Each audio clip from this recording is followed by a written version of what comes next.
السلام علیکم دوستوں، امید کرتا ہوں آپ سب خیریت سے ہوں گے۔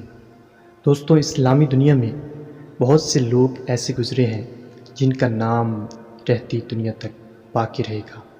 انہی میں سے ایک نام محمد بن قاسم کا نام ہے۔ یہ وہ نوجوان ہے جس نے کفر کے صفوں میں صف ماتم برپا کر کے رکھ دیا، اور کس نے یہ سوچا تک نہ تھا کہ 17 سالہ نوجوان اس قدر حکمرانی کے جوہر دکھائے گا۔ اس نوجوان نے سندھ کو فتح کیا اور جنوبی ایشیا میں اس سے مسلمانوں کے ایک نئے دور کا آغاز ہوا۔ دوستوں، آج کی اس ویڈیو میں ہم آپ کے سامنے محمد بن قاسم کی زندگی کے چند اہم حقائق اور واقعات پیش کریں گے۔ محمد بن قاسم وہ بطل عظیم تھے جو خدا کی ذات کے سوا کسی اور سے نہیں ڈرتے تھے، اور ان کا دل جذبہ ایمانی سے سرشار تھا، اور وہ آج کے نوجوان کے لیے ایک بہترین مثال ہے۔ محمد بن قاسم کے والد قاسم بن محمد ان کے بچپن میں ہی وفات پا گئے تھے۔ ان کی تعلیم و تربیت کی ساری ذمہ داری ان کی والدہ پر آن پڑی۔ 17 سال کی عمر میں حجاج بن یوسف نے محمد بن قاسم کو فارس کا گورنر بنا دیا۔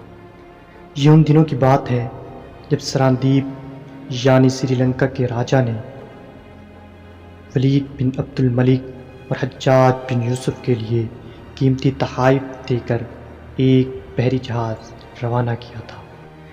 دیبل کے قریب اس بحری جہاز کو قزاقوں نے لوٹ لیا، اور انہوں نے عرب تاجروں کو عورتوں اور بچوں سمیت قیدی بنا لیا۔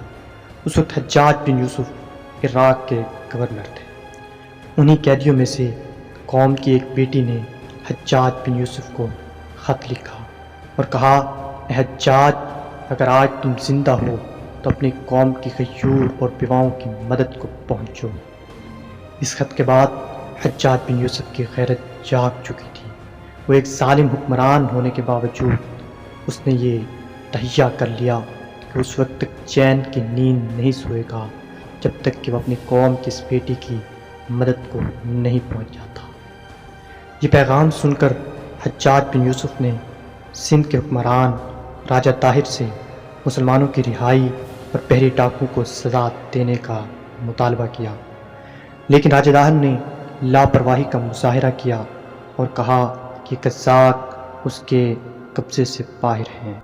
راجہ طاہر نے لاپرواہی کا مظاہرہ کیا اور کہا کہ یہ قزاق اس کے قبضے سے باہر ہیں۔ تو حجاج بن یوسف نے ایک لشکر تیار کیا اور راجہ طاہر کے فوج کے خلاف جنگ کے لیے نکل پڑے، لیکن اس وقت حجاج بن یوسف کو شکست ہوئی۔ اس کے بعد حجاج بن یوسف نے دوسرا لشکر تیار کیا اور اس سے بھی ان کو شکست کا سامنا کرنا پڑا۔ تیسری بار جب حجاج بن یوسف نے اپنا لشکر تیار کیا تو خلیفہ ولید بن عبد الملک بولے، اے حجاج، تم ایک قوم کی بیٹی کی خاطر قوم کا سارا سرمایہ ضائع کر رہے ہو۔ لیکن حجاج یہ عزم کر چکا تھا کہ اپنی قوم کی بیٹی کی مدد کیے بغیر سکون سے نہیں بیٹھے گا۔ تو حجاج بن یوسف نے خلیفہ ولید بن عبد الملک سے کہا، اگر اس بار شکست ہوئی تو جو نقصان ہوگا اس کا دوگنا میں ادا کروں گا۔ چنانچہ حجاج بن یوسف نے اپنا لشکر تیار کیا اور 5000 کی فوج تیار کی۔ اس کا سپہ سالار محمد بن قاسم تھے۔ صبح کی نماز پڑھنے کے بعد محمد بن قاسم کا لشکر شام کے دارالحکومت دمشق سے عراق کے شہر بصرہ کی طرف روانہ ہوا۔ دمشق کے لوگ بازاروں اور مکانوں کی چھتوں پر کھڑے محمد بن قاسم کے لشکر کو دیکھ رہے تھے۔ دنیائی تاریخ میں یہ پہلا واقعہ تھا کہ فوج کی قیادت ایک 17 سالہ نوجوان کر رہا تھا۔ اس کا میموری میں لشکر کی قیادت سنبھالنا اور پھر اندیکھے دور دراز کے ملک پر حملہ کرنے کے لیے روانہ ہونا حیرانی کی بات تھی۔ دمشق سے بصرہ تک راستے میں آنے والے ہر شہر بستی سے نوجوان، عورتیں اور بوڑھے اس لشکر میں شامل ہوتے چلے گئے۔ کوفہ اور بصرہ میں بھی محمد بن قاسم کی آمد کی خبر پہلے ہی پہنچ چکی تھی، اور ہر شخص جذبہ جہاد سے سرشار تھا۔ ہر مسلمان کی یہ خواہش تھی کہ اسے جہاد میں شمولیت کی سعادت نصیب ہو اور وہ اللہ کی راہ میں لڑتا ہوا شہید ہو جائے۔ اور کوفہ اور بصرہ میں نہ صرف مرد بلکہ عورتیں بھی جذبے جہاد سے سرشار تھیں۔ چنانچہ نوجوان عورتیں اپنے شوہروں کو جہاد میں شامل ہونے کے لیے تیار کر رہی تھیں۔ اسی طرح مائیں اپنے بیٹوں اور بہنیں اپنے بھائیوں کو نوجوان سپہ سالار محمد بن قاسم کا ساتھ دینے کے لیے ترغیب دے رہی تھیں، اور دوسری جانب محمد بن قاسم کی والدہ خرابی صحت کے باوجود بصرہ کی معمر عورتوں کی ایک ٹولی کے ساتھ جہاد کی تبلیغ کے لیے محلے کی عورتوں کے پاس پہنچی۔ بصرہ کے تمام امیر و غریب گھرانوں کی لڑکیوں نے اس کی تقلید کی اور مجاہدین کی اعانت کے لیے بصرہ کے بیت المال کو چند دنوں میں سونے اور چاندی سے بھر دیا۔ محمد بن قاسم نے بصرہ میں صرف 3 دن کے لیے قیام کیا، اور مسلم قوم کی عورتوں نے اپنا جان اور مال سب کچھ مجاہدین کی اعانت کے لیے وقف کر دیا۔ اور تاریخ اسلام اس بات کی شاہد ہے کہ جب بھی کچھ ایسا وقت مسلم قوم پر آیا ہے تو مسلمان قوم کی عورتیں صف اول میں کھڑی نظر آئی ہیں۔ اور یہ مسلمانوں کا جذبہ ایمانی ہی تھا کہ جب دمشق سے یہ قافلہ روانہ ہوا تو اس کی تعداد 5000 تھی، مگر جیسے ہی یہ بصرہ سے روانہ ہونے لگا تو مجموعی تعداد 12000 ہو چکی تھی۔ اور دوسری طرف بھیم سنگھ اپنے والد کی مخالفت کے باوجود محمد بن قاسم کے خلاف 20000 کا لشکر لے کر لسبیلا کے پہاڑی علاقوں میں پہنچ چکا تھا۔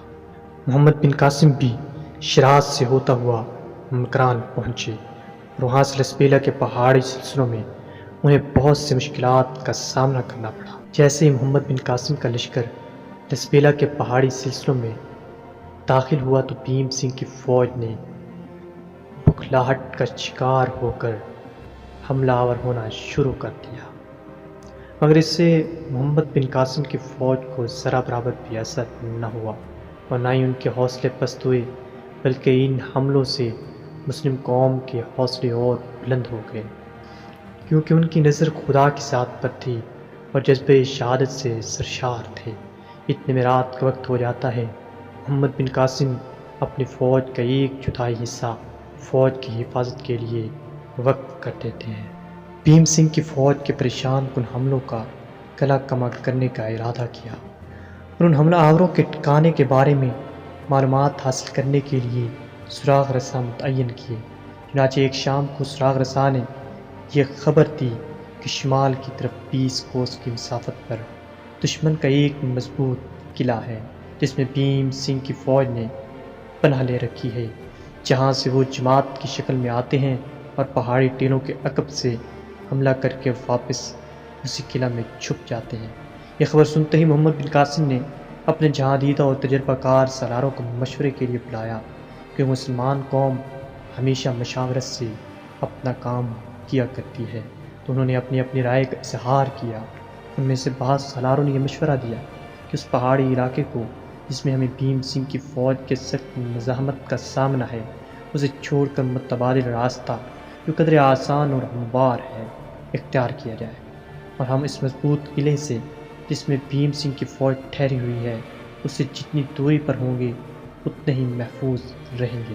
لیکن محمد بن قاسم نے سالاروں کی رائے کا اتفاق بالکل بھی نہ کیا، کیونکہ ان کا حوصلہ بہت بلند تھا اور وہ اس بات سے بالکل بھی نہیں گھبرا رہے تھے۔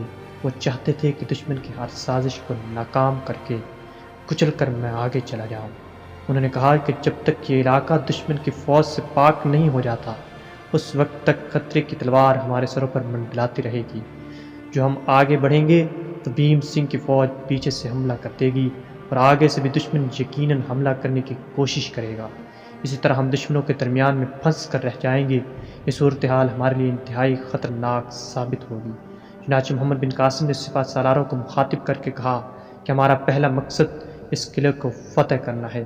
دراصل محمد بن قاسم اس قلعے کی اہمیت سے بخوبی واقف تھے، اس لیے انہوں نے اس قلعے کی اور اس میں موجود بھیم سنگھ کی فوج کی سرکوبی کو اولیت بخشی۔ محمد بن قاسم نے کہا کہ اس قلعے کو فتح کرنے کے لیے اگر دشمن کے سپاہیوں کی تعداد زیادہ ہوئی تو ہمارے ساتھ فیصلہ کن جنگ ضرور لڑیں گے۔ دشمن فوج کا نتیجہ خیز جنگ کا فیصلہ ہمارے حق میں بہتر ثابت ہوگا، اور پہاڑیوں میں بکھری ہوئی بھیم سنگھ کی فوج اور اس کے سپاہی جو ہمارے لیے درد سر بنے ہوئے ہیں، اگر وہ اکٹھے مل کر ہمارا مقابلہ کریں گے تو ہم ان کا گلا کما کر دیں گے۔ محمد بن قاسم نے سالاروں کو مزید بتایا کہ میرا خیال ہے کہ قلعوں کے محافظوں کی زیادہ تر تعداد ارد گرد کے پہاڑوں پر متعین ہے تاکہ وہ ہماری پیش قدمی کو روک سکیں، اس لیے میں آج صبح کو سورج طلوع ہونے سے پہلے اس قلعے پر حملہ کرنا چاہتا ہوں، اور مقصد کی تکمیل کے لیے میں اپنے ساتھ 500 سپاہی لے جانا چاہتا ہوں۔ لیکن جب محمد بن قاسم نے نسبیلا کے حملہ آوروں کے قلعے کو فتح کرنے کی بات کی تو ایک بوڑھا سالار اس فوج کے ساتھ رہنے کا مشورہ دیا۔ اگرچہ بوڑھا سپاہی کا مشورہ بھی اپنی جگہ درست تھا، مگر محمد بن قاسم نے اس کے جواب میں بڑے ٹھوس دلائل دیے۔ جب محمد بن قاسم نے نسبیلا کے حملہ آوروں کے قلعے کو فتح کرنے کی بات کی تو ایک بوڑھا سالار اسے فوج کے ساتھ رہنے کا مشورہ دینے لگا۔ اگرچہ بوڑھا سپاہی کا مشورہ اپنی جگہ درست تھا، مگر محمد بن قاسم نے اس کے جواب میں بڑے ٹھوس دلائل دیے۔ وہ کہنے لگے کہ جنگ قادسیہ میں ایرانیوں کی شکست کی وجہ یہ تھی کہ انہوں نے اپنے سپہ سالار سے بیجا امیدیں وابستہ کر رکھی تھی، اور جنگ قادسیہ مسلمانوں اور ایرانوں کے درمیان حضرت عمر کے دور میں ہوئی۔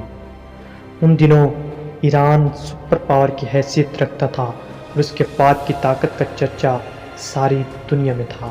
رستم ایران کا ایک مشہور پہلوان تھا کہ جس کی جنگی مہارتوں کا چرچا پورے ایران میں تھا۔ اس کے بارے میں مشہور تھا کہ اکیلا ہی 500 سپاہیوں کو پچھاڑنے کی طاقت رکھتا ہے، مگر اس کے باوجود مسلمان اللہ پر یقین کامل رکھتے ہوئے ایرانیوں سے جنگ کرنے پر آمادہ تھے۔ حالانکہ مسلمانوں کی فوجی طاقت بھی ان سے کہیں کم تھی، مگر ان کے دل ایمان کی طاقت سے مالا مال تھے۔ مسلمانوں کا یہ حال تھا کہ وہ مادی اشیاء کی عدم موجودگی کی پرواہ کے بغیر میدان جنگ میں جا نکلے۔ علاوہ ازیں اس جنگ میں ان کے سپہ سالار سعد بن ابی وقاص جوڑوں کے درد کی وجہ سے شرکت نہ کر سکتے تھے۔ وہ میدان جنگ سے دور ایک خیمے میں بیٹھ کر ہدایت جاری کر رہے تھے، مگر مسلمانوں کے اعتماد کا یہ عالم تھا کہ انہیں ان کی عدم موجودگی کی کوئی پرواہ نہ تھی۔ وہ بڑی بہادری اور دلیری سے لڑ رہے تھے۔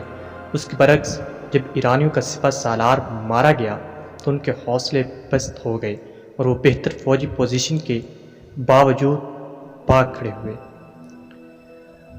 اس موقع پر محمد بن قاسم نے تاریخی الفاظ کہے تھے کہ غیر مسلم اپنے سپہ سالار کی خوشنودی یا مال غنیمت کے حصول کے لیے لڑتے ہیں، اور اسی لیے جب ان کا سپہ سالار نہ ہو تو ان کا مقصد ہی ختم ہو جاتا ہے اور وہ جنگ ترک کر دیتے ہیں۔ اس کے برعکس مسلمان نہ مال غنیمت کے لیے لڑتے ہیں اور نہ ہی سپہ سالار کے لیے، وہ تو اللہ کے لیے جنگ کرتے ہیں۔ مسلمانوں کا خدا ہمیشہ سے موجود ہے اور رہے گا، اس لیے انہیں اپنے سپہ سالار کی عدم موجودگی سے کوئی فرق نہیں پڑتا۔ محمد بن قاسم نے اپنی تقریر میں یہ بھی بیان کیا، ہم بادشاہوں اور سالاروں کے لیے نہیں لڑتے، ہم خدا کے لیے لڑتے ہیں۔ بادشاہوں اور سالاروں پر بھروسہ کرنے والے ان کے موت کے بعد مایوس ہو سکتے ہیں، لیکن ہمارا خدا ہر وقت موجود ہے۔ قرآن میں ہمارے لیے اس کے احکام موجود ہیں۔ میں دعا کرتا ہوں کہ خدا مجھے قوم کے لیے رستم نہ بنائے، بلکہ مجھے مثنیٰ رضی اللہ تعالی عنہ بننے کی توفیق دے۔ ان کی شہادت نے مسلمان کو جذبہ شہادت سے سرشار کر دیا تھا۔ محمد بن قاسم نے اس تقریر کے اندر اپنے دلائل سے اپنے موقف کو واضح کیا ہے۔ وہ کہتے ہیں کہ خدا مجھے قوم کے لیے رستم نہ بنائے بلکہ مثنیٰ بن حارثہ بننے کی توفیق دے۔